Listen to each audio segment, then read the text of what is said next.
Avez-vous déjà visité ce lieu? Si oui, partagez-nous en commentaire vos aventures le Panthéon de Rome, un chef-d'œuvre architectural millénaire. Dans les rues de Rome, un secret architectural murmure son histoire depuis près de 2 millénaires.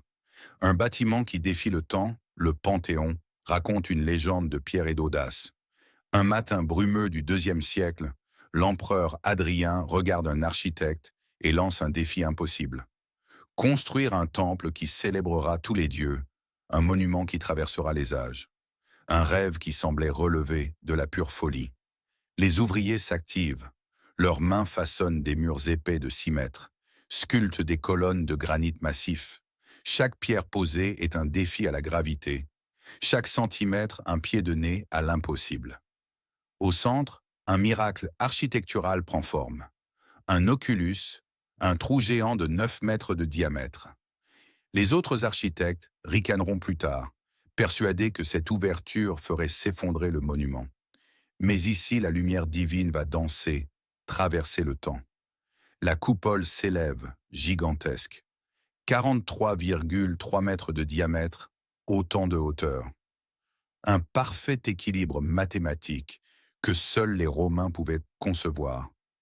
Un béton si révolutionnaire qu'il défiera les siècles, que les architectes modernes étudieront encore comme un mystère. Quand l'Empire romain s'effondrera, le Panthéon restera debout. Païen puis chrétien, il mutera sans jamais perdre son âme.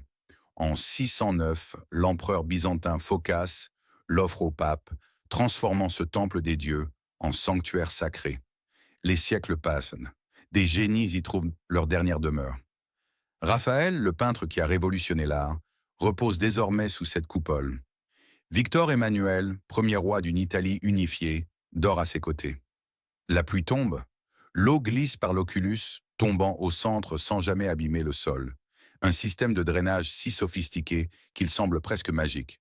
Aucun renfort moderne n'a jamais été nécessaire. Aujourd'hui, 7 millions de visiteurs par an marchent sur ces sols en marbre, touchent ces colonnes de bronze, lèvent les yeux vers ce trou céleste. Ils ne voient pas qu'un bâtiment, mais un récit vivant, l'histoire d'une civilisation qui a osé rêver l'impossible. Le Panthéon n'est pas un monument, c'est un poème architectural, un témoin silencieux qui chuchote « La grandeur humaine peut défier le temps ».